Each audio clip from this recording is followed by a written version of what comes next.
Ake sin update la. Niyamkhumbula uMhlongo.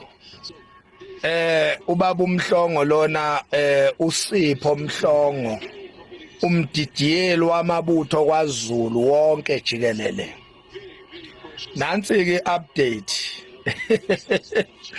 Engena manje zithi uMhlongo usexoshiwe. uMhlongo usexoshiwe esikhundleni sokuba umdidiyeli wamabutho kwaZulu. Akaseyena umdidiyeli wamabutho ubaba uSipho Mhlongo. Nangu lo owayengibizela ama media briefing onhlaka production namantombazana angagezi laphana ehambe ekhuluma ngami laphana konhlaka production. Usexoshiweke bengilindele phela ukuthi onhlaka production bazobuya phela bazona update ngoba ibona ababegugusheka noba uMhlongo lana benza ama media briefing bethi bazama ukufunana nami.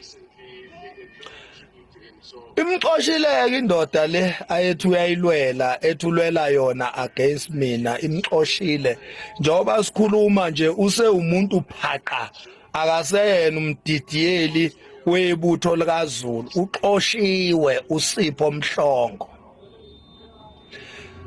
Kanti ke bonke laba ababekade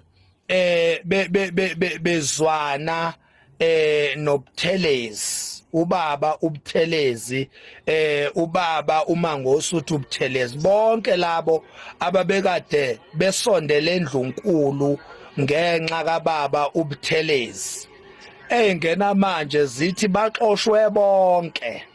Baxoshwe nje bonke laba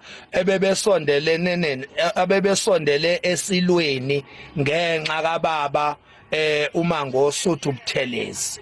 Kusukela kumdidiyeli wamabutho nabo bonke laba ebebekade beseyikhundleni laphana besondele eduze kwesilo behlangene laphana benza media briefing bethi bazama ukufunana nami, bengisongela bethi bazongiqondisa, bazongithinta bazongibulala, bekhipha 20,000 beyiteki bethi akufunwe mina. Bonke ubaxoshile lo ababeyitshela ukuthi balwela yena, ubaxoshile bonke.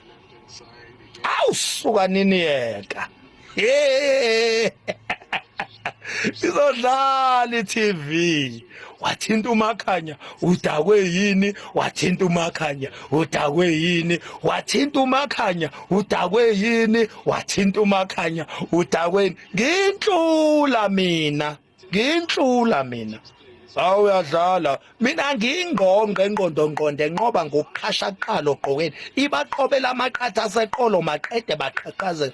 Nina izibongo zami zi-interpreteka phambi kwenu, izibongo zami incazo nje ukuthi zisho ukuthini ezami izibongo ziya-interpreteka nje automatically phambi kwenu. Inini eseningachazela mina ukuthi zisho ukuthini izibongo zami. Nina sengangichazela, nina seningabhala incwadi ngami, nina nichazele nje abantu abangazi ukuthi zithini izibongo zikaMax umfoka Makhanya. Nina seningatolikela abantu ukuthi izibongo zikaMax umfoka Makhanya zithini, zisho ukuthini. Ya uSipho Mhlongo uxoshiwe, kwathiwa gede eNdlunkulu, phuma ebuthweni likaZulu, akaselutho. Bengithi nje angini-update ebakwethu kuloko ukuthi ningasali ey'ndabeni ey'vutha bhe. Thank you.